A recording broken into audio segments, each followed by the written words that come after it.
Pick the Nintendo Shack and pray. Frederick from Fire Emblem Awakening says, yo.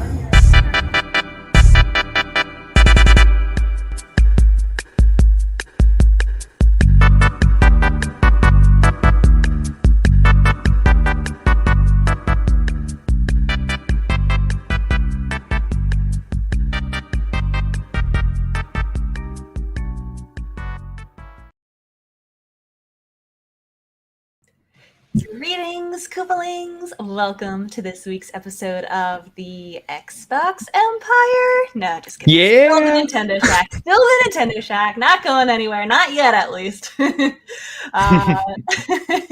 We are back this time with Partner Direct impressions and much, much more news. It wasn't quite the direct we were hoping for, at least not the direct I was hoping for, but we will get into the discussion about what that was like and what was announced and everything else that was going on in the world of Nintendo this week. How are you doing, Garrett? I'm doing pretty good. You know, every time I throw out, we throw out the tweet, Nintendo Shack, hey, get some questions in, and yeah, we're gonna go live this time, the 10 p.m. Eastern time, 7 p.m. Pacific. And I feel like consistently we lie about that. It's like when we actually say that, we mean like 20 minutes later. Like, listen, we start connecting at 10 o'clock and then we get everything set up. We start connecting for sure. It's like, oh yeah, that show. Yeah, we're gonna do it. Let's go. And we have a good amount of live listeners who come in and are chatting before the stream actually starts. So thank you for showing up. We appreciate seeing that. Thank you so much, guys. But you got an Xbox, I right? did get an Xbox, yes. A very generous person in our community, Kevin, Miami Advantage, sent one to me. Wow. And now I have, for the first time in my life, an Xbox. I feel like an Xbox noob. Like, obviously, I know Game Pass and things like that.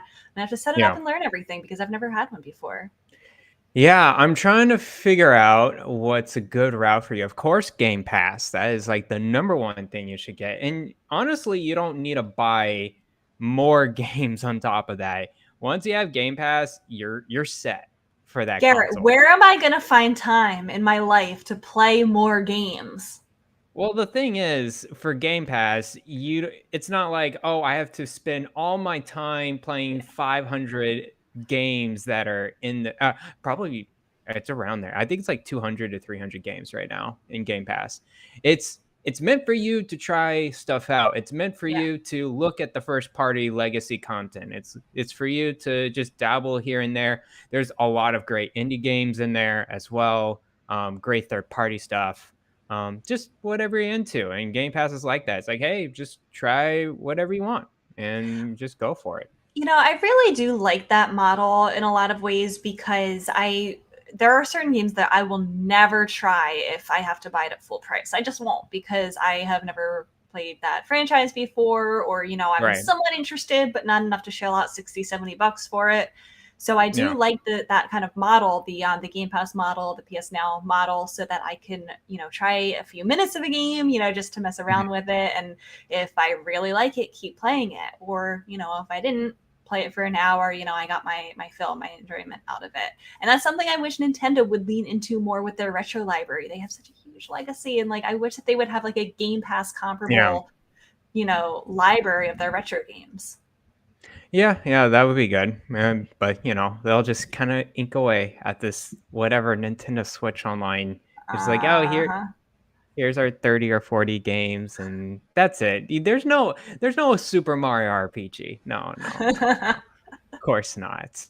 But yeah, well, enjoy it. I would say try out Game Pass. I'm not going to be over here saying you need Game Pass all the time, because if you're not playing a month, you don't need Game Pass for a month. And you just go dabble into a game whenever you feel like it and just get out. I think that'll be the plan. Yeah. Nice. Cool. I still been playing Xenoblade. I haven't had too much time this past week playing games. I've been very busy doing other things. Work has been a little taking my time up a lot. And I'm about to head out this weekend, so I had to catch up on some work. But Xenoblade's still good. I am on the second to last chapter. I'm in the middle of it. It is very, oh my gosh, it's so anime. It's like anime through the roof story. I mean, like, I dig it. Like, it's so cool, but like, man, like, the main character's like, okay, I got this ultimate power. Okay, I'm super weak. Oh no, the villains are getting. Oh No, I my believe in gosh. myself. I believe. Look at this sword. I have a heart. And I'm like, oh my gosh, we're going through this. It hits all the anime tropes. Yeah, it gets the endorphins racing, the dopamine going. It's just like, okay, yeah, I'm so excited for this. And yeah, no, it's a great story. It's actually much tighter than other JRPGs have it going for them. So yeah, it's been going okay. I want to wrap it up by next. Oh, hi Kitty. But yeah, I want to wrap it up by next week so I can go play other things. I want to play the DLC as well for Xenoblade Chronicles 2 before the third. Yeah, Torna. And yeah, I'm ready to break out the JRPG mold and just play other games in general. So, but yeah, it's such a huge commitment. Like, I feel like it's just like a large amount of time dedicated to that one game. I mean, I'm like, I say I'm 45 hours in or something like that. Oh, Kitty. Oh no, don't mess with me. This is gonna be my life now. He's like, oh, I'm gonna step on that keyboard. I don't know why cats do that. I haven't put like, an extreme amount of time, but yeah, compared to other games that might be 20 to 30 hours, it is a little bit bigger. I would say you can mainline this story pretty well. So it's really manageable. So overall, are you enjoying it as much as you enjoyed 1, despite the tropes? Okay, so I think I'm liking 2's story a little bit more. I think they're doing pretty good with the character development and the story as a whole, and I see where they're going. The first one, the story's great. Don't get me wrong. It just it got that JRPG trope. It's like, okay, I'm gonna face God and be the master of the universe. I'm like, I'm like, oh no, we're doing this again. But I like the combat more in 1 versus 2. 2 is okay. It's fine. It's just a little too much. There's a lot of things going for it. You got this driver and blade system, so you got 2 different characters. Then you got pairs of these. You got like 3 party members, so a total of 6 characters, and then you can change and switch out blades, and each and every one of them has their own system of skills you have to like raise up. And I'm like, oh gosh, this is like systems upon systems. It's getting a little too confusing. 1 was much more straightforward. It was just like, here's your party members. They may have some skills, but these are your defined skills. This is how you like kind of develop them. So yeah, I like the first one because it's a little bit more straightforward than the second one. Yeah. Sometimes I feel like if it gets too convoluted, like that just takes away from it. Yeah. In XPS says I actually like the 2 combat more than and the 1 story. Oh, okay. So see, people are flipped.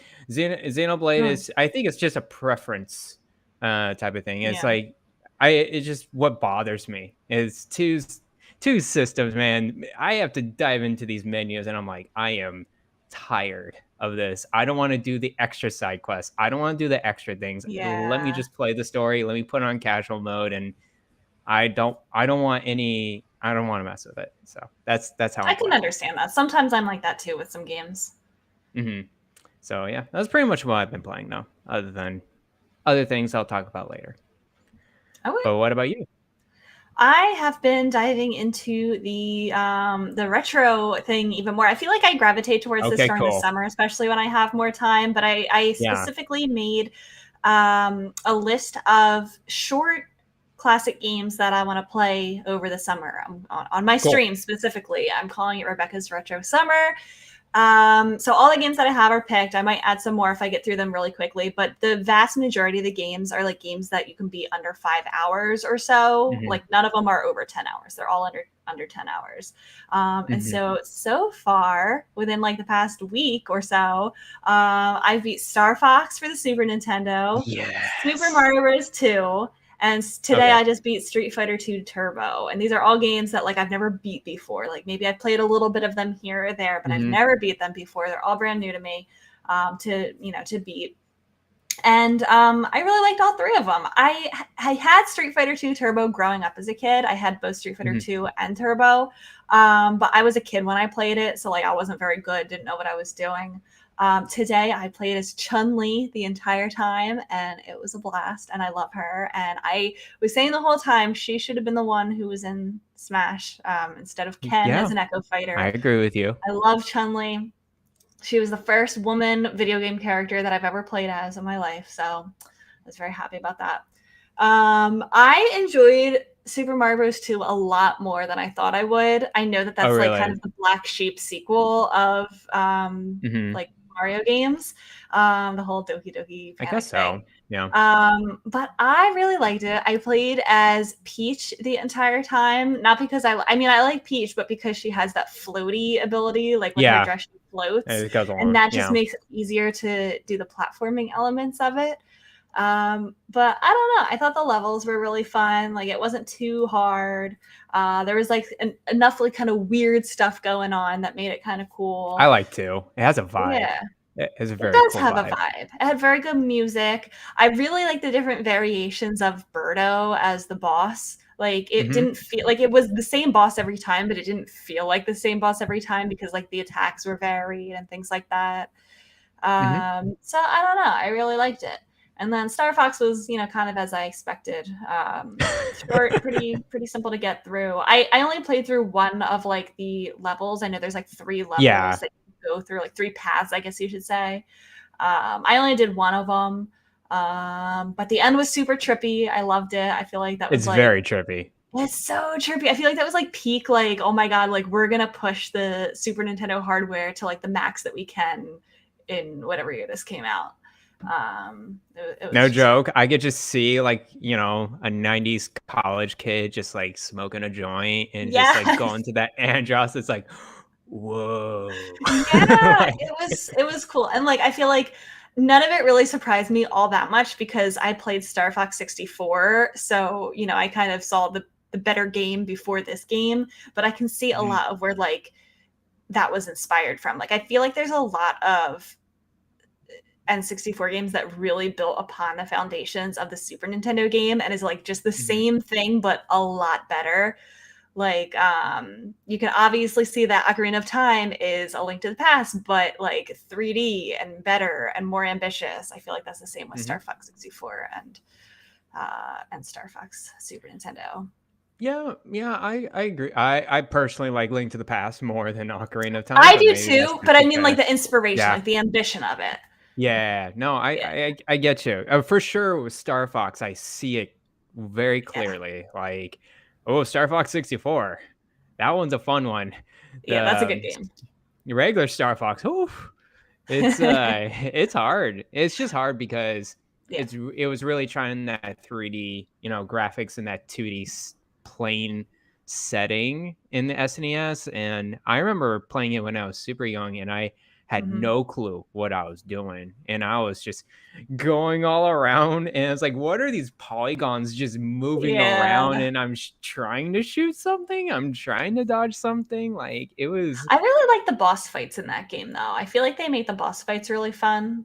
Some of them, they're not easy either. Like, no, they're not. They really use that. It feels like it's a 3D game just because of the way that the bosses move. Like they move in 3-dimensional ways that like you can't hit it until it comes back around. Yeah. So it's very, very cool for the Super Nintendo. Yeah, it was kind of crazy. For Super Mario Bros. 2, did you play the NES one or the Super Mario All-Stars version? No, I played the NES version of it. Cool.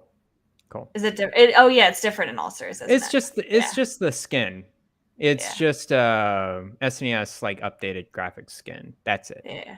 So I played it on Switch Online. Nice. Well, the All-Stars one is online as well. They have that on Switch Online. Okay. Yeah, they do. Yeah. I played the Super Mario All-Stars version. Oh, okay. And it was super nice. And also, I think there was like a GBA version and I think I played that as I well. think there was. That sounds familiar. Or like you know, Game Boy advanced Color or version of something. it. Yeah, advanced, something like that. Yeah. Cool. Okay, Sounds yeah. good. And then I have dabbled some more with Golden Sun. I don't think I'm quite as Cool. far as you. I don't even know. Like I have not been counting I don't my know what time I'm or doing. anything. You know. I got to the part where, and I think this is still like the beginning. Like I don't think I've gotten super far, but I got to where you go with what's the old guy's name that you are like friends with? Oh. Oh my. Whoever he Like in the was. beginning, like Yeah, the first I went town. with him, and I went. We went Oh up yeah, yeah. into Okay, cool. the volcano thing and got the Yes. crystals, and then the bad guys were like, haha, no, we took your Yes. friend's brother. We have him captive, and then like they took the crystals and everything Okay. went wrong, and then we like Okay. had to escape. And then God came. And then like this weird eye demon thing came, like God came. And then And God then came. he was like, oh no, you need to like, you're the ones who need to save us. And then that's like where I stopped. Okay. All right. So you have still not set off on an adventure. No, it's like still the Okay. beginning.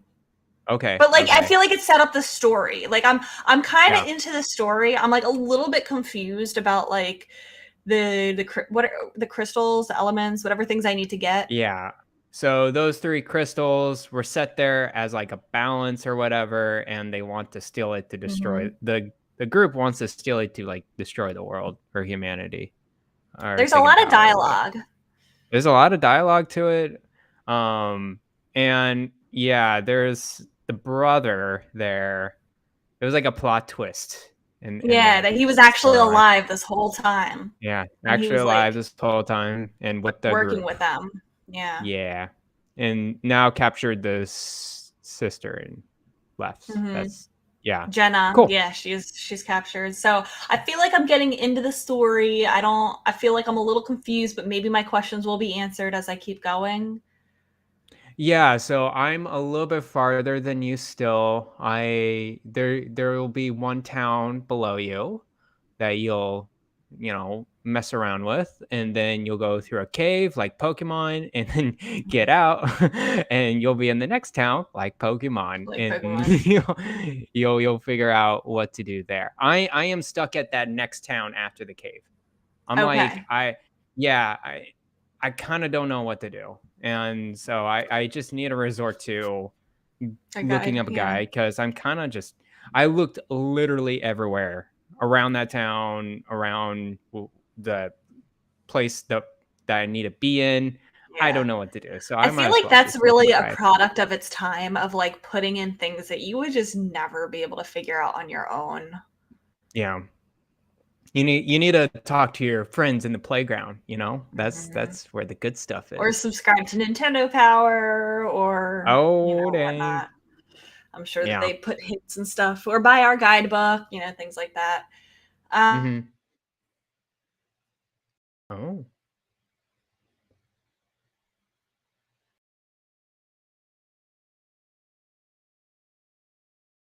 Guys, are they cut off for you too?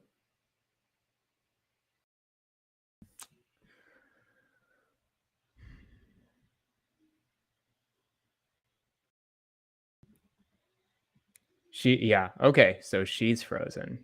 All right. That kind of sucks. Yeah. Okay, let's see if it resets. Oh, Rebecca said something. Hold on, guys.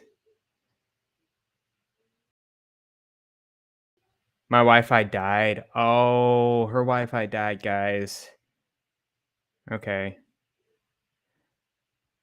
All right, sounds good. I'll just be talking. Oh, she's back. She is back. All right, let's. There we Hello. go. I'm so sorry. Hello. My No, it's Wi-Fi okay. died. Yeah. Let's timestamp that. Sorry.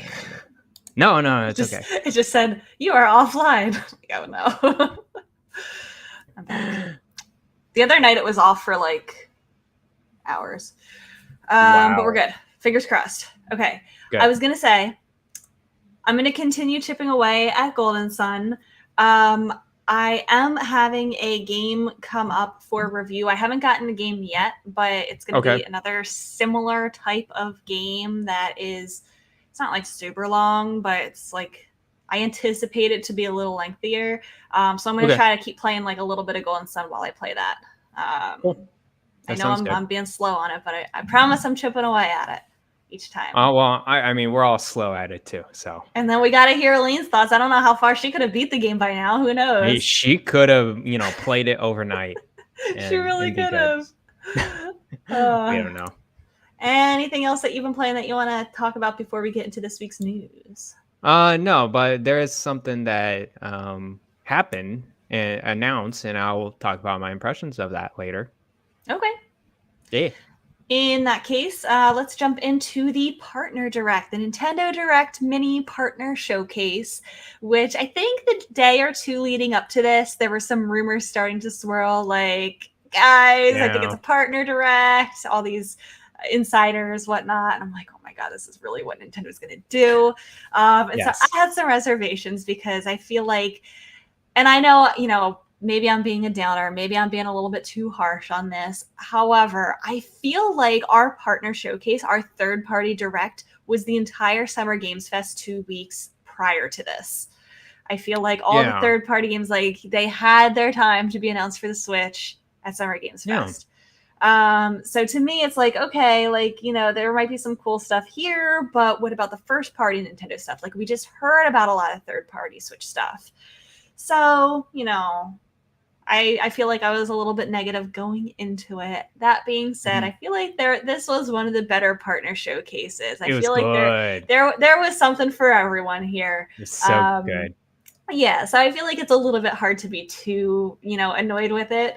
I do wish, I still want my first party Nintendo news. Yes. But that being said, I'm going to go through the bigger things that were announced here. I will say I hate when they just post it, like they post the video and it's not a live stream, because I feel like, for one, it's annoying to cover, like, for writing, because you don't really get to watch it all the way through. You're kind of scrubbing through the video to try to find, okay, well, here's what's announced, so I can quickly watch that part of the trailer and then cover it.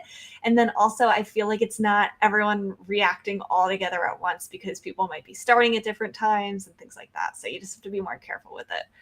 But in any case, I don't remember if this is in order or not, but I'm going to read some of the stuff that was announced. Feel free to stop me at any time, Garrett, and we can go more in-depth into each one. Starting off with Nier Automata, the End of Yorha edition. I don't know if I said any of those words right. Yes. Yes. No, you did it. You did it correctly. Nier Automata, the End of Yorha edition, announced for Switch. October 6th. Yeah, October 6th. It is a native port. That's not Cloud. Not Cloud. Very interesting that we get a native port of this, but Square Enix designs cloud versions of Kingdom Hearts. I've seen a lot of Twitter. If they could, they would do it. If they cared enough, they would do it for Kingdom Hearts. Exactly. So, this is on Game Pass, Rebecca. This is a very good one. One of my favorite JRPGs coming from Platinum Games, the people who made Astral Chain and the terrible TMNT game, but we don't talk about that. It is a very obtuse game. It's about the super into the future where androids are kind of managing humanity's last resort, like the planet itself, and trying to manage like the aliens down there, the humans down there. It's just so much conflict going on. It is a beautiful game. Isn't it a hack and slash? It is a hack and slash. Yeah. It's a mix of it goes from different angles sometimes in missions. It sometimes does side scrolling, and then sometimes it does a 3D action battle. It feels really good, and then there's a lot of shooting involved. And I just recommend it. Just try it out. Is this like a Bayonetta rival? I wouldn't say it's like Bayonetta too much. Okay. No, Bayonetta. See, I don't know if I will like this game or not, but I really love 2B. I think she's amazing. I love her design so much. I love the story of this game. It is so it's all about like the robots and how much they've learned about humanity based off like the history and the civilization that was left behind. Okay. Um This is one I it's would be willing to give a shot. yeah, it's probably like a first playthrough. It's like maybe 20 hours or Okay, that's not so. bad. And the bosses are very well produced as well. I love the boss levels in here. Um yeah, one and the soundtrack of this is a huge highlight as well. I love the soundtrack of this game. And then the novelty behind this one is every time you go through and play it again, you're playing it from a different perspective. You're gonna play it Oh, from a different character each and every interesting. time. And there's like a route A, route B, route C, kind Ah. of like going on multiple Mhm. pathways.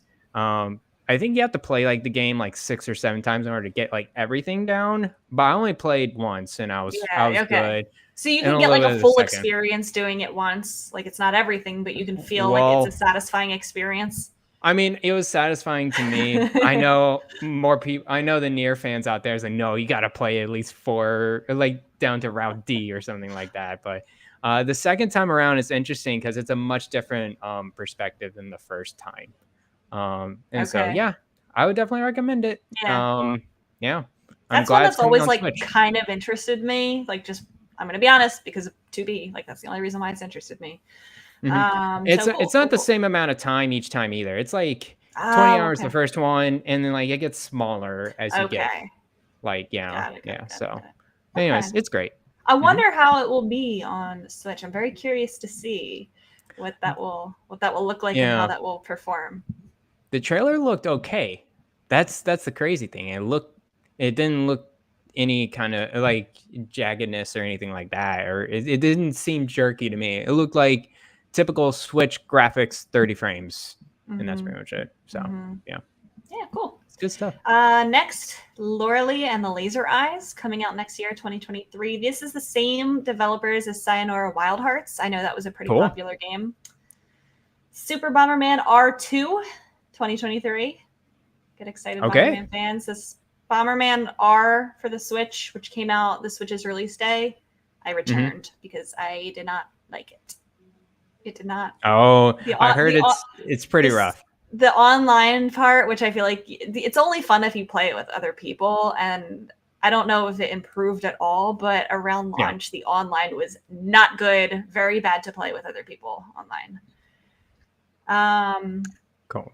Mega Man Battle Network Legacy Collection, 10 whole games coming out next year, 2023. I saw a lot of buzz on the social medias about this one.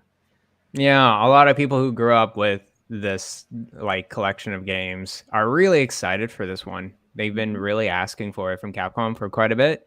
And I'm glad they're getting it. 10 games. I think some of That's a them were good like, deal.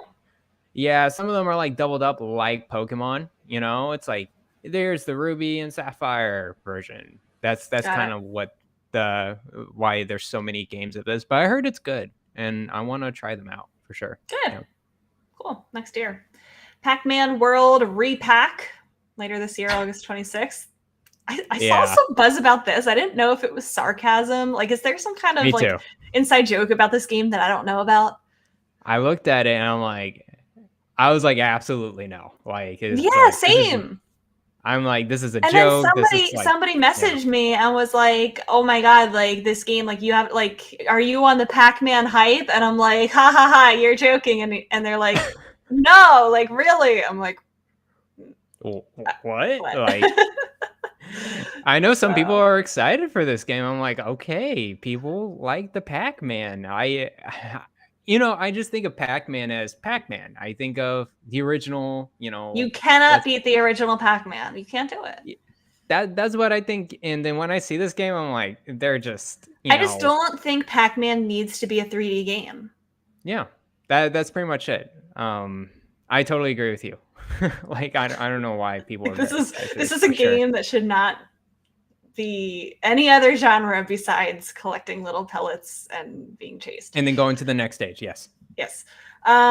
Blanc, February 2023 next year. This was that cute black and white, like hand drawn one with like the deer. This looked very quaint. This looks like a very good. I forget who's developing it, but it looked very nice. I liked this one. Yeah. Oh, I don't know who's developing it, but it's being published by Gearbox. So okay. that's interesting. Yeah, I might try to keep an eye on that one because I like cute little wholesome games like that. Very cute. Yes. Confirmation, but this was announced, I think, at Summer Games Fest, but confirmation that it's coming to Switch. Return to Monkey Island, also coming sometime 2022. Yeah. Anything to say on that one? No, I'm not a huge Monkey Island fan. I know others are and love that click and point adventure. I'm sure it's going to be a great game. I kind of want to check it out because I didn't beat, but I have been enjoying Grim Fandango.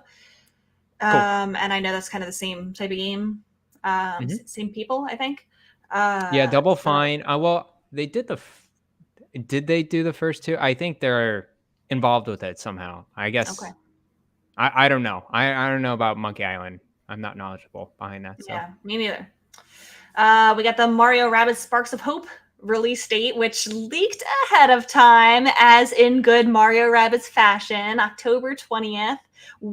They had a presentation. Was it the next day or afterwards? It was the next day, right? It was the next day. Yeah. So we'll get into that a little bit later. They showed off Sonic Frontiers, which was my first look at Sonic Frontiers. How do you like it? It looks like it's trying really hard to be Breath of the Wild. Okay. I can see that. Yeah. I think if it's more like, okay, all these platformers are trying to be more open and like, I feel like the open world phase is behind us. I feel like the world is moving on from that. Yeah, I think it's trying to get this free, like, I don't know, perspective with Sonic. And, like, I don't want to bog them down because of it. It's like, hey, if this idea works for Sonic and you believe that works, then okay, just try it out, develop it. Yeah. Make it a Sonic game for the Sonic fans and other people. So the cyber world looked cool. Okay. I think that was the most interesting part, the cyberspace world. Okay. Where it's like you're going through it. I think that's the only part that's not open world. You're going through different levels and like collecting keys or something like that. That part looks cool. I'm not a Sonic fan. I don't know what I'm talking about, but that's just my impression as a outsider looking in. Sonic Frontier. So the I think it's like the director of the game. It's like it's not open world, it's open zone. And he's trying to make his own spin with it, and I'm just like, oh my goodness. So that sounds to me like that's what Legends Arceus was. It's not open world, it's open zone. Yeah, it's trying to be just have an open area in general. Like it'll have a level, but it will be like you could do what you want. You can go left and do this thing, and then to the right to do that thing. Yeah. So I feel like we need to start using that term more often. I kind of like that because I feel like Mario Odyssey, for the most part, is also open zone. For the most part, in each of those levels, it's not linear. You can go anywhere you want, but I would not describe that game as open world. Yeah, there's a lot of games that kind of fit that description. Where Xenoblade Chronicles is like that. There's a lot of RPGs there like that as well. I do like it. I like segmentation with the open world and directs the game a little bit better. So. I like that too because I feel like I get very overwhelmed in open world games, and so I like that open area better. Was there Sonic Frontiers? Was there a date on that? I don't remember. It's coming this year, I thought. I don't remember if they had a specific date. I don't know either. We're not Sonic fans. It's not a Sonic podcast. Well, I heard they had a release date. It's in the holiday 2022. And the fans were like, people were like, are you sure you don't want to delay this, sir? Like this is not looking good. And then and then the director's like, no, we're done and we're releasing it this year. Like, okay. There's a weird interaction going on. All right, Sonic Frontiers. Yeah. Disney Dreamlight Valley is coming early access September 6th. It's free to play. Don't judge me. I'm gonna check this one out. Go I for like it. Disney. It's free to play. It looks kind of cute. So well, I hate the early access thing. Like, just release the game when it's ready. Yeah, Disney. This is an interesting one. Yeah. Because I haven't, other than Kingdom Hearts, there really hasn't, and then there's some smaller side games, but this is the first one. It's like, okay, this is gonna be our free to play model, and it's gonna be a gotcha game. It's gonna get a lot of little kids into it and their It parents' will. wallets into it. I'm interested to, and it's supposed to be more like, I don't want to say Animal Crossing, but like that type of like, decorate your place, decorate your character. Yeah, I think it's going to be a huge hit for the the young kids. The kids that are And for the millennials like me who are the Disney still stuck in fans. the Disney fan. Yeah. Yeah, no, Yeah. for sure. Be interesting. And you can't beat free to play. And I will not get sucked into Yeah. the gotcha stuff. You know me. I will not. So Live Alive, she's got another trailer. It's coming out July 22nd. Yes. There is that demo that's out now if you wanted to try it, if you're still not convinced. Hey, Dragon I tried Quest. it. Hey, oh, you did? Hey. What do you think? Yes, it's good. It's really, really good. It's so freaking pretty. Beautiful. I might go down on the record and say this is the best looking game on the Switch. I don't doubt that. I can imagine Luigi's Mansion 3, like in terms of just graphics and lighting. I say that's better. You still have it and still have it. I am you possibly getting to keep it forever. Oh, cool, great. But I plan on playing it. But I agree with you in terms of art style. When I was playing it on my OLED, I was just like, whoa, that looks awesome. It's a 2D palette, but it's 3D, kind of visuals to it. It's beautiful. They did it so well. Like Triangle Strategy looks good too. Don't get me wrong. I think it has a little too much fog and shadows, I think, and I kind of got a little busy on the screen. This one looks crisp. It looks so nice. And I played the China chapter and also the future one. I still need to play the Japan one. Okay. The game is great. It's kind of like Octopath Traveler, but instead of like breaking, like the 2D action in Octopath Traveler was interesting. You had to like break the enemy in order to get past and like attack them. This one, it's more free roam. You have like a grid, and then you actually like place your character in a certain way compared to the enemy, and then you start attacking them with different skills. I really so it has some strategy involved as well. For sure, it does, and it's very quick though. It doesn't take too much of your time when you go into a 2D battle. Great voice acting too. I'm liking. That's new too. That they added from the original. Yeah, it's really good. So I have downloaded the demo. Have not tried the demo yet. I plan on playing this. Dragon Quest Treasures is coming out December 9th. Was this previously announced and then they just announced it for Switch? Yeah, it was previously announced at a Dragon Quest stream, I think, like a year ago. They had their anniversary like stream. And so this one is just kind of like a, hey, it's here. It's coming to Switch. It's coming out in December. And great, another spin-off Dragon Quest game. Kind of goes along with the Dragon Quest Builders vibe. They always have like these spin-off Dragon Quest games that are actually pretty fun. They're super cute. They're always chibi.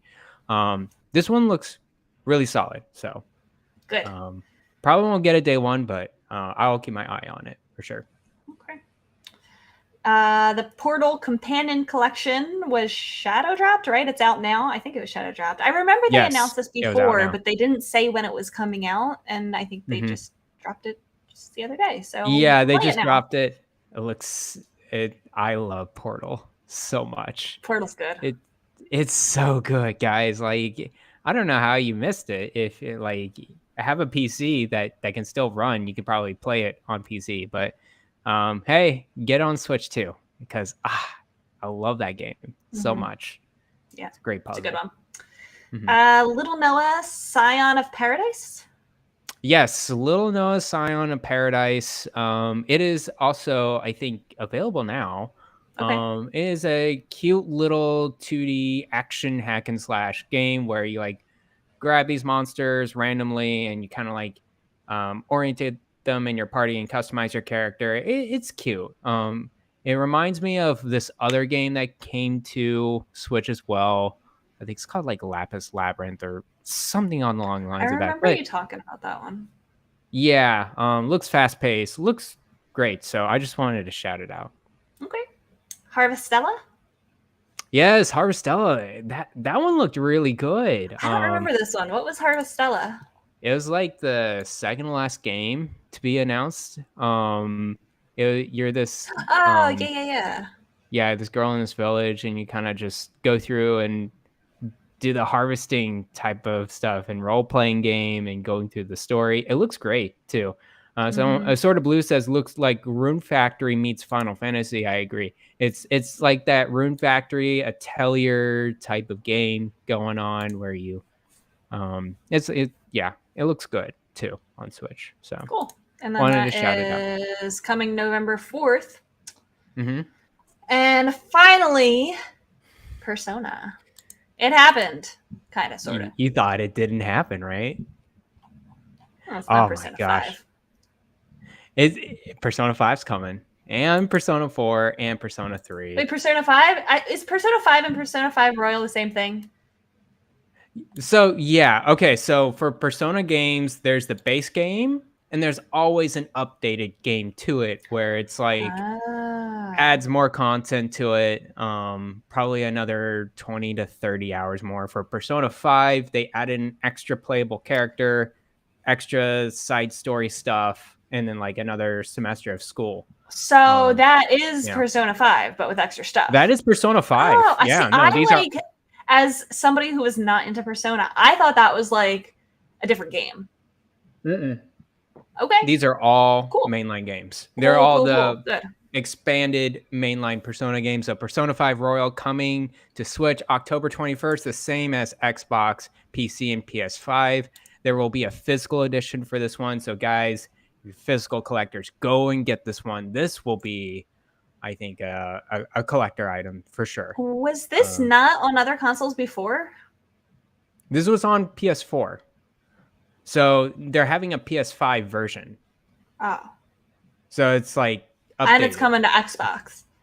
It's coming to Xbox. It's coming to Game Pass. And PC.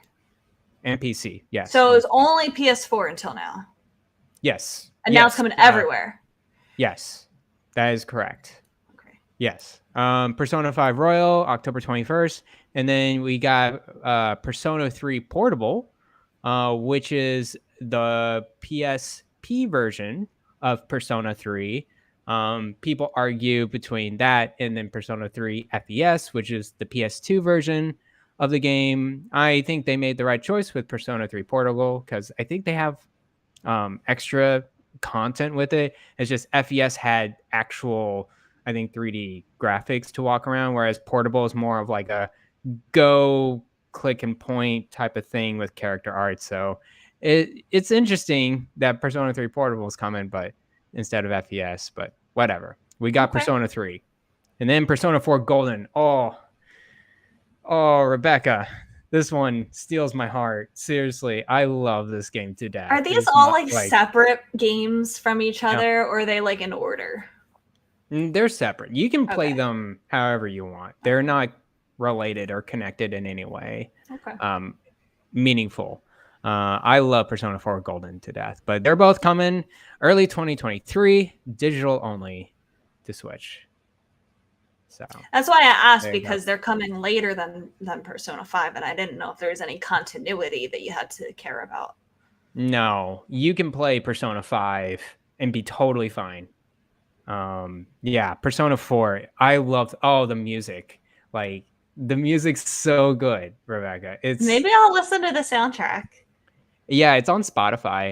You can Ooh, go to okay. like the Persona 4 Dancing All Night album soundtrack I or wish that whatever. Just more go through that. companies put their soundtracks, their game soundtracks on Spotify. Yeah, me too. Yeah, this is a good one. It's good for I Atlas. will Give definitely that play give that Persona money. 5 Royal on Xbox. I might get the physical Switch edition, for sure. Okay. Did you play Because 5? that's I played base 5. I've Okay. not played 5 Royal, which Okay. actually adds a lot of content into the game, so it's gonna be different. Mind you, Persona 5 Royal, I don't know if that's a good recommendation to you because it's at least No, 120 I can't. hours I can't do game. that. No, no, no. Persona 4 Golden's around 50 to 60 around there. So, but it's my favorite. That's the game that got me outside of the Pokemon Western RPG and really into JRPG route is Persona 4 Golden on the Vita back in 2014. Oh, so good. But anyways, I'm glad they're Cool. coming to Switch. Finally. I know. It's about Finally. time, right? Yes. Atlas did it. We should have known that there was going to be a partner direct when it was announced for everywhere but Switch in Summer Game Fest. And we should What have was that? known that. We should have known that there was going to be a partner direct when they Yeah. announced this for every console, for every platform except for Switch. Yes. Yeah, it was a little suspicious. Well, and Donnie thought that too. And it's like I had that in my mind as well. But at the same time, I'm They like, could have announced that at like a regular direct too. it's Atlas too. Yeah, Atlas doesn't know what it's doing most of the time when it turns in releasing to certain platforms. So I that's was like, fair. you That's know what? fair. I'm just not believing it until I see it. Even when they announced a partner direct, I'm like, I'm not believing Persona right now. Like it's not I don't know if it's gonna happen. And then that was the one more thing. And I'm glad it was the one more thing. I I'm hope happy most for you. people I just hope more people just play these games. That's Yeah. that's the thing. JRPG fans, these are it. These are the one of my favorites. So yeah, just go for it. Good. We have a couple questions about the partner direct that viewers, listeners wrote in. Edgardo wants to know, what was your favorite game or announcement from the direct? He says, personally, I was pleasantly surprised with Blanc. Seems like the perfect game to play on a cold winter night. It really does. Like that one does I scream love cold it. winter night to me. Mm-hmm. Um, Yeah, what I what shout out at you? what's that? What shout out at you? Well, what's your favorite I announcements don't out of know if these? there was any like one that really is like I need to buy this day one type of game, but I think a lot of them kind of have my attention and my interest. Like Nier has my attention, Blanc has my attention, Monkey Island has my attention, Disney Dreamlight Okay. has my attention, Live Alive has already had my attention. Of So course. like Yes. I don't think any one thing stands out to me, but like I think it was solid. It was just overall solid direct. Yeah. I agree with you. I think if I favored it more because there was a lot of RPGs in this Yeah. one, and a lot of ones that I was just like, oh, I want to play that. Like day one, I want to play that. Definitely Persona is like a huge highlight for me. Mario plus Rabbit Sparks of Hope. I was personally, it could have gone either way for me. If it was in this announcement, when they say partner direct, like I wasn't really sure what they define Mario plus rabbits. They could have like, hey, that's technically like first party because Mm-hmm. Mario's in it. But I'm glad they actually announced it. I'm glad that there's a release date for it. And I'm glad it's this year. I was just very excited to see that, and that's probably my most anticipated game this year is Mario plus Rapids. I'm glad Sparks of it's still Hope. coming out this year because remember a few weeks ago we were even debating that it was coming out this year at all Yeah, I because we I, hadn't heard I a was doubtful. single thing. There was not a Yeah. peep about it for over a year. Yeah, they did a good job of hiding it. And man, that studio at Ubisoft, So good. Mm-hmm. They're doing good stuff there. Alive, yeah, that's definitely in my wheelhouse. Near I've already played, so I don't necessarily need to get the Switch version. Mega Man Battle Network, I'm very interested in more than the Mega Man games. I heard they're a lot more tactical, and they were from the GBA, so I'm super down to try that out. Dragon Quest Treasures, I'm keeping an eye on. Harvestella, I'm keeping an eye on. So yeah, there was a lot of games like, oh, that looks good. I'm not gonna, hey, I'm purchasing it day one, but I'm definitely keeping my eye on it for sure. Agreed. Kyle the Pug wants to know, how would you compare this Nintendo Direct Mini compared to the other Nintendo Directs in the past? I don't know if he means to compare to other Nintendo partner directs or just like first party Nintendo Directs. I think it's definitely better than the other partner directs. Yes. For sure. Yeah. I think it would be hard to compare it to a first party direct just because I feel like it's different expectations for different things. I think I remember one of the other partner directs having Ori in the Will of the Wisps. That was a good one. Their partner directs are pretty good too. I just feel like this was a strong one for me specifically. Yeah, man, the directs, Nintendo really nailed that down. Really nailed the format down. They really, and notice everybody's doing it like that now. Yeah, they were ahead of the curve for sure. Yeah. And then G-Man wants to know, are you mad that it wasn't a real direct? I think it is a real direct. It's just not a first party direct. And I know what you mean by that. Yeah. He means not a first party direct. Well, yeah. I wouldn't say mad, but I feel like I don't know that it was necessary after Summer Games Fest. I think those announcements just could have been in there in Summer Games Fest. Yeah, like all of these things had a place somewhere at Summer Game Fest, except for maybe no, they all did. They all did.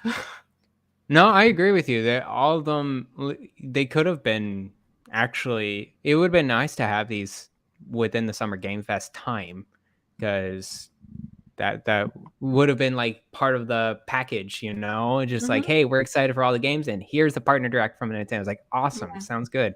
So yeah, timing of this was a little bit sparse, and I'm like, okay, I guess I'll be excited for this. Yeah, there was a lot of people that were that was the gut reaction, It was like, oh, this isn't real. This isn't the real direct.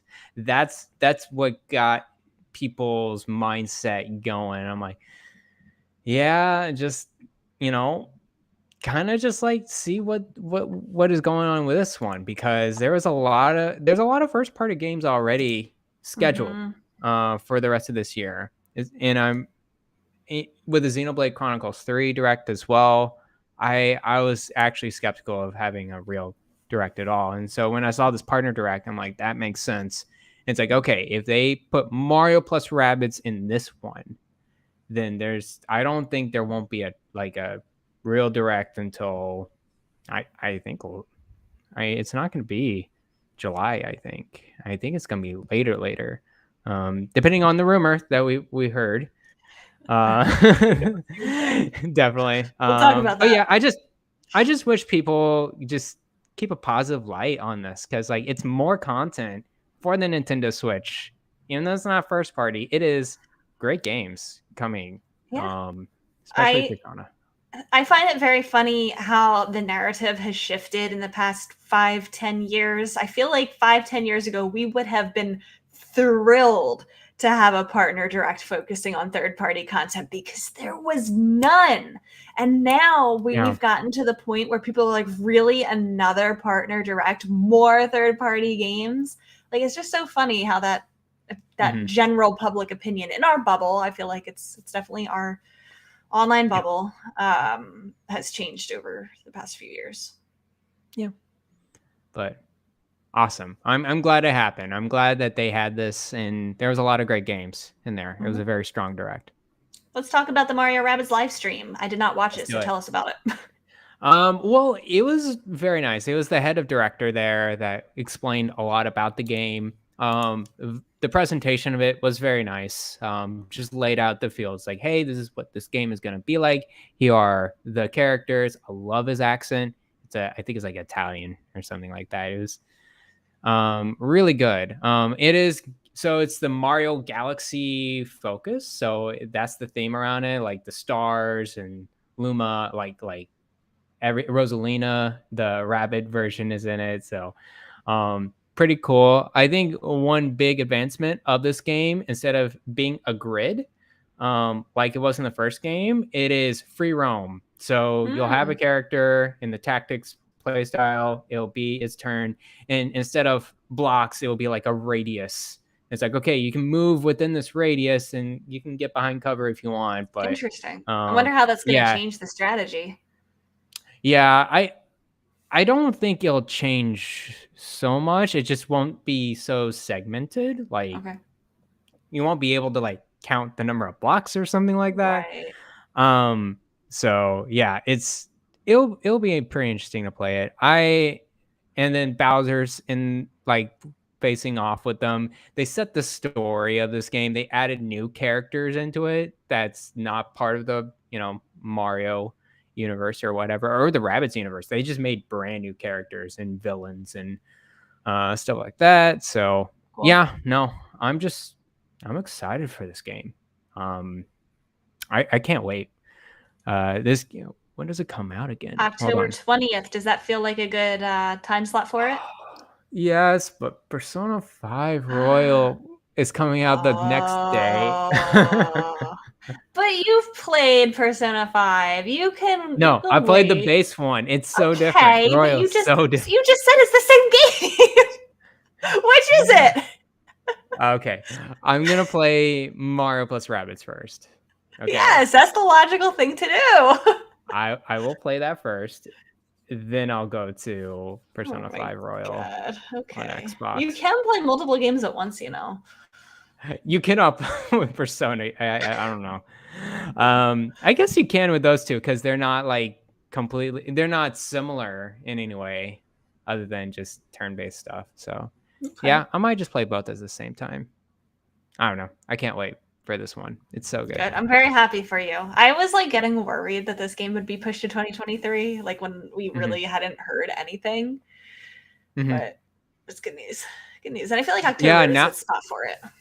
Yeah, we got like at least a game a month now for the rest of the year for sure. We got Splatoon 3 in September, this in October, Pokemon in November, and I'm sure we'll have another first party game somewhere around there. Yeah, they got it lined up. And then of course, Fire Emblem 3 Hopes just came out, and I wish I could talk about it. Donnie did an excellent job explaining his impressions of it at the Play Some Video Games podcast. So check that out. So yeah, I'm just stacked. RPGs, we're just stacked this year. It's kind of insane for the Nintendo Switch. You'll have one fewer RPG to play because I'm gonna skip ahead and go out of order in our notes here. One fewer to play because Sea of Stars was delayed, sadly. All the time. I saw that headline. I lost my will to live. I read the the notes. I'm really looking forward to this game, but you know what? It's a small indie studio. I can't really be mad. They want to put more love and care into it. It's going to be a better game for it. They put out on Twitter, as we are closing in on this very big milestone, the road to launch becomes clearer. We find ourselves here with a very large body of text and our logos at the bottom. I like that self-awareness about how companies always do this. Keeping in mind our two main priorities, quality of life for our team, which is important, and quality of the finished game. We can now confirm that Sea of Stars will be released in 2023. We understand waiting is a big ask, and we want to sincerely thank our community for the overwhelming support and positive vibes. In the meantime, here's the key. We are looking at options to get a playable slice out to everyone this year, which I think is pretty cool. They don't need to do that, but we might be able to play like a little demo or something, maybe, the intro or something, maybe a level or whatever early this year. So sad, but yeah, I was Take all kind the of time you thinking need. it might happen. I feel like I was trying not to get Yeah. too attached to that release window. Yeah, yeah. I think writing was on the wall for this one. Yeah. But they're making progress for it. Like every time I go on Twitter, it's like, oh, there's another They do gift. show stuff. They do show a good amount of content. If you don't follow them Yeah. on Twitter, they post cool things at least once a week about the game. And it looks just gorgeous. It looks It's every beautiful. time I see it, it's That's just going to be the impressive most beautiful game on Switch once it releases. for sure. The Xenoblade Chronicles 3 Special Edition pre-order failure Part 2 happened today.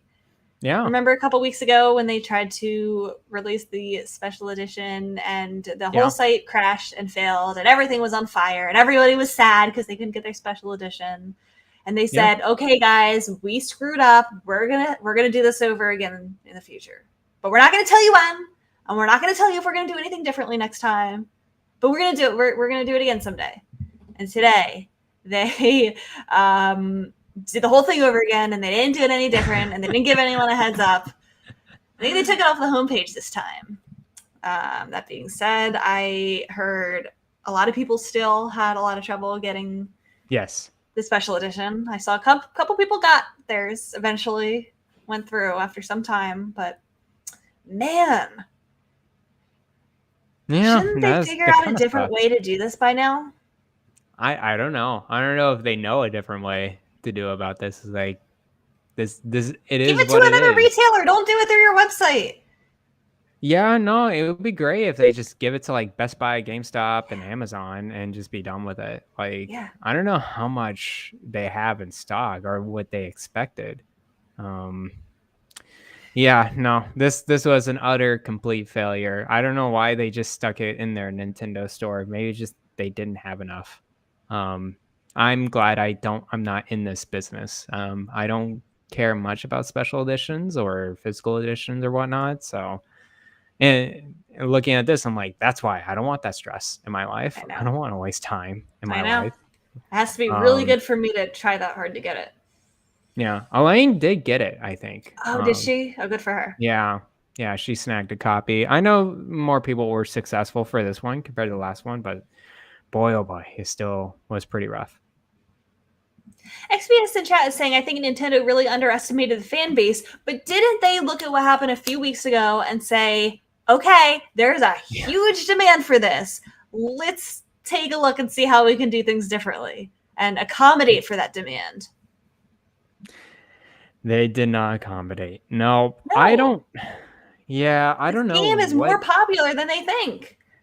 Yeah, it's more popular, or like they underestimate how much traffic is going to hit their website once this. And it's like, it's not just them, right? It's the scalpers too that are kind of potentially getting this too.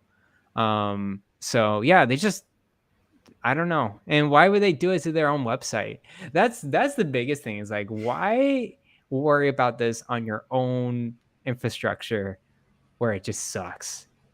Go to Best Buy. Best Buy actually does it pretty well now with like a limited stock. They, they have a queue system. Yeah. Don't leave this page. Really nice. We'll get you in. Yeah. Steam does a very good job with the Steam Deck.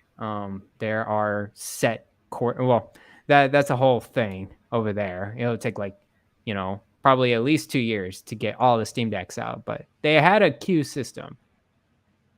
Nintendo, I don't know if they have the capabilities of doing that.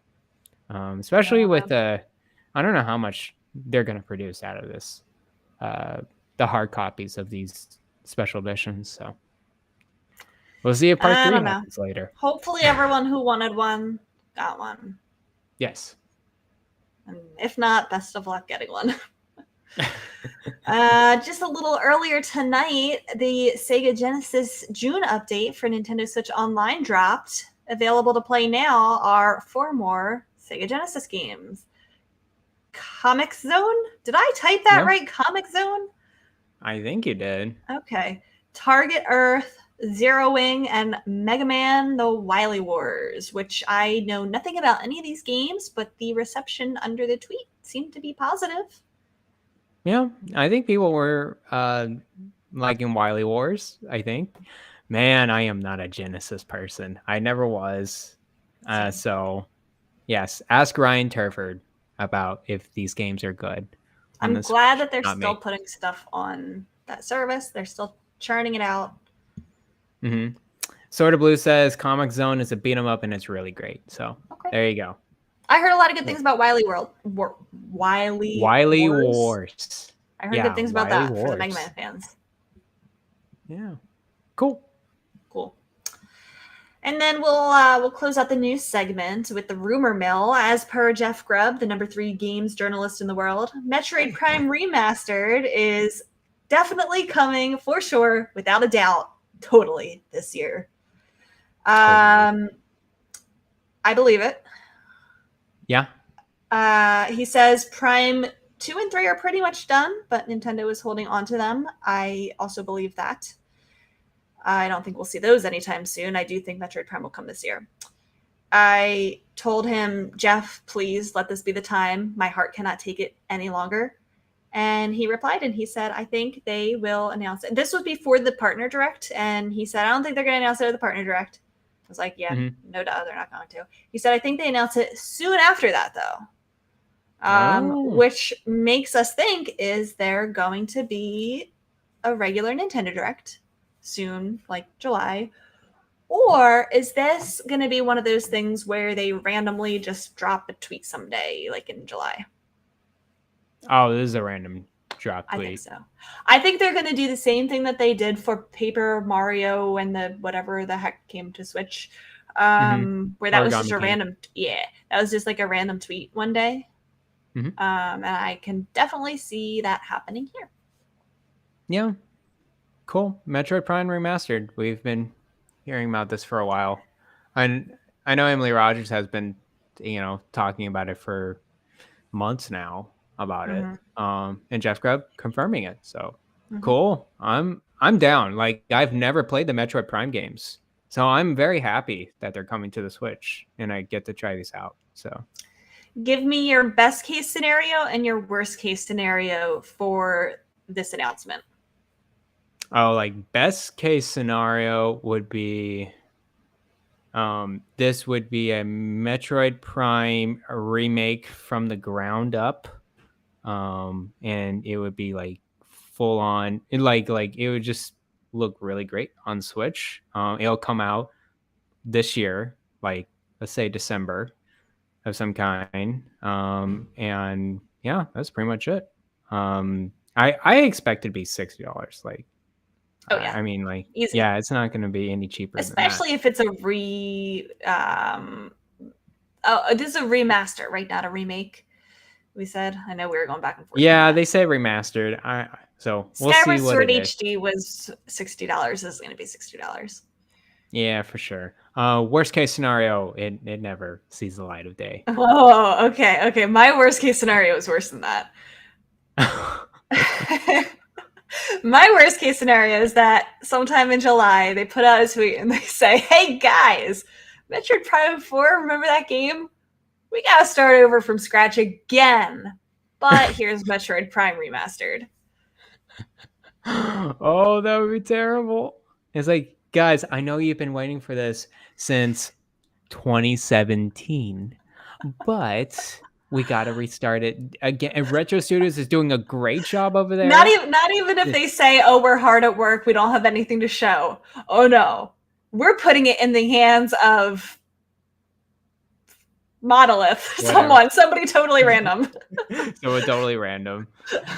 Oh my gosh, it would just be... I hope they don't mention the word Metroid Prime 4. I just don't say it at all. Like, oh my That would God. be so good.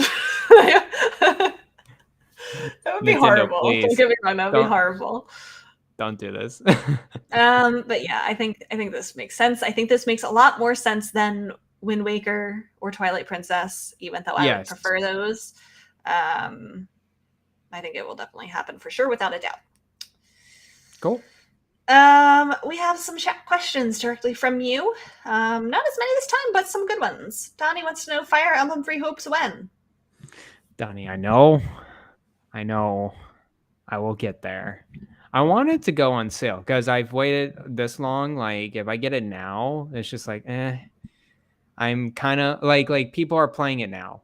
It's Yeah. like, and it'll get passed in like a couple weeks, and they'll Mm-hmm. go on to other things.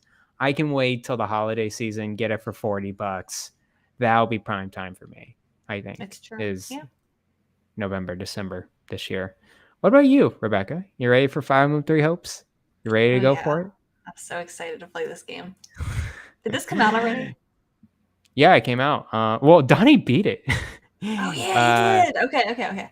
Yeah, it got released last week on Friday. And he beat it already? Yeah, no, he likes to go through. Like if it's a he doesn't mess game he around. really likes, he does not mess around. He just goes for it.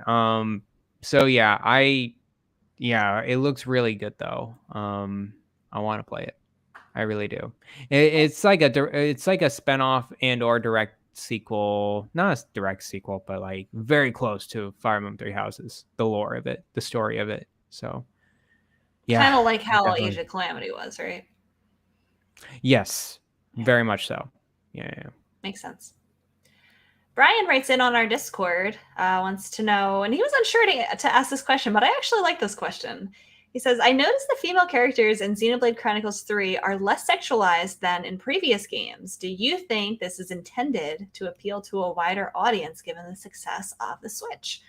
I don't know. I don't have an answer for that, but I will love to know your insight on this, Garret. You've been playing Xenoblade. They do have sexualized characters, and not gonna lie, a lot of that does turn me off from this series. Yeah, that's interesting. 2 is probably the most pronounced one. First one wasn't like as crazy.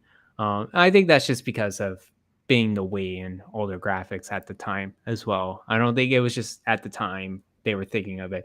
But for sure, 2, I agree with you. There's a lot of points where I'm like, oh boy, that's breasts and that's butt, and it's like very minimal clothing, and for it's just what? like, yeah, and then thighs for days. I really don't understand, and this happens a lot in a lot of JRPGs where they just do this and they don't explain any further. You know, they don't talk about it at There's all. no lore as to why her boobs are bigger than her head. When I saw, and so that's the character Pyra in Xenoblade Chronicles 2. I'm like, yo, like, what is going on here? And then there's a transformed version called Mithra. It's like, of course she is like that too. Okay, in a different design. I just think I think the art director of Xenoblade Chronicles 2, I'm going to have to check who that was in 2 versus 3, because I think it's just a difference in preference right there. Because I think it's still more than ever, I mean, JRPGs do that. They have a lot of that sexualization behind it. I don't think this is exclusive to Xenoblade. I see a lot of coverage on Japanese popular games that are popular in Japan, on the website that I write for, and a lot of the women characters have designs like this where they they have this distinct look of being sexualized and looking quite young, which is sometimes freaks me out a little bit. But I think you might be onto something, Brian, about how this Xenoblade is getting bigger. It is getting more popular in the West than ever before. And I don't know, maybe I haven't seen these new designs, so I'm going to take your word for it that they're less sexualized, but I don't know, maybe they are trying to make it appeal to more people since it's becoming more popular. I don't know. Yeah, and I want to say it's not like all the female characters in Xenoblade Chronicles 2 are like it. They're definitely not. Okay. It's a few select characters that are like it, and no one else in that universe. But they're main characters that are, right? Yeah, definitely. The probably the main character of this game. Yeah. Is like the one that you see the most. The one you see 99% of the time. And they try to make this. This is Japan, guys. Okay, it's a Japanese thing. I don't think it's a Xenoblade It's a thing. Japanese culture, and I honestly don't No, I don't believe it's because of the success of Switch. Okay. That they're getting less sexualized. I just think the culture-wise, it's like, oh, this is not as popping anymore. It's like we don't care. Like people don't care about this anymore. Let's kind of just drive it into another. Like the strengths of Xenoblade is not that. It's the story. It's the combat. It's the lore. It's the systems. So yeah, I don't think it's because the success of it outside of Japan.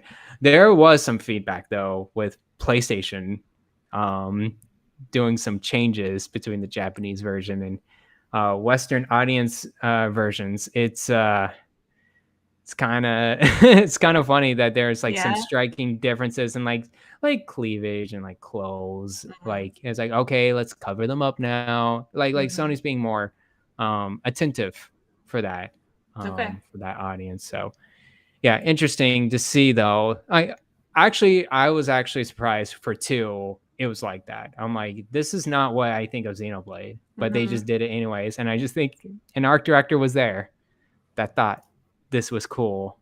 And I don't think that art director's there anymore. I think that's cool. Okay. That could be why then, yeah. Personal preference. Yeah. I didn't know that it wasn't as much in 1, so that's one was definitely not like that. No. Cool. Ghosties99 wants to know what's a GameCube game that you have never played but you would like to. What's a game you never played that you? Oh wait, hold on.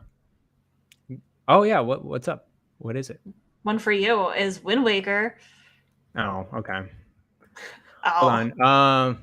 Well, it's just that I hear that so much. I definitely would if it came to Switch. That would be awesome. That game should come instead of Metroid Prime. What about you? I have been looking at some GameCube games to play, and I want to try Chibi Robo. I've never played a Chibi Robo game before, and I think, correct me if I'm wrong, I think that game started on the GameCube. So I will probably want to play that game, and then I am considering playing Eternal Darkness. Yeah, which I've never played before. Yeah, Eternal Darkness for sure. There's a game that Ryan mentioned. There's a series called Lost Kingdoms. Looks really cool. It's a card-based game. I would definitely be down to play that out. There was Sounds like something you would like. Yeah, there was another RPG in there that like everyone loved. It was made by a specific developer, but I just can't recall. It was a card battling game too.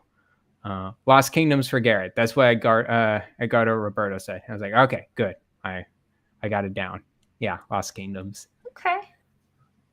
Probably be one. I feel like I'm not as big into the GameCube era. I feel like I've already played most of the stuff that I have any interest in playing, but those are the 2 that come to mind. I'm trying to look up some more. I feel like if I were to ever play a Tales game, maybe I would start with Tales of Symphonia. I think that was GameCube, right? I still need to play Paper Mario: The Thousand-Year Door, which I've owned. That's the one I definitely need to play. Yeah. Other than that, though, like I can't really think of any other GameCube games that I would play. Not big ones. I loved Melee, and that's all I played like 24/7 on GameCube. Played the Mario Party, Double Dash. Played a little bit of Twilight Princess. I just was not into it as much. Yeah, I didn't play much GameCube games. Coliseum, I loved 1 and 2. Oh, okay. Yeah. I would play that. Cool. I've never played that before. Yarden says Wave Race Blue Storm. Apparently that's a thing. I will try 1080 Avalanche because I like 1080 snowboarding on the N64. Nice. Yeah. And then finally, our last question comes from Adam, who wants to know, does pineapple belong on pizza? Objectively, absolutely yes. Yes, I agree.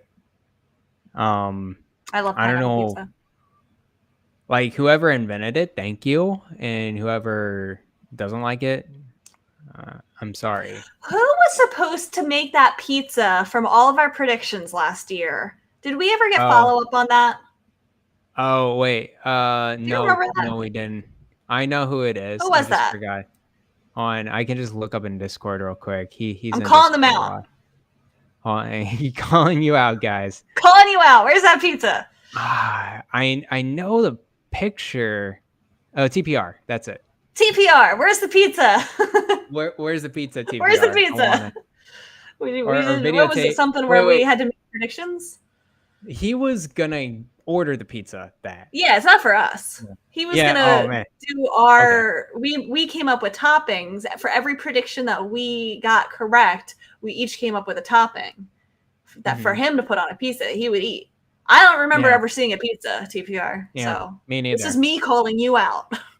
I don't believe you, TPR. Show us the pizza. But yes, put pineapple on that pizza.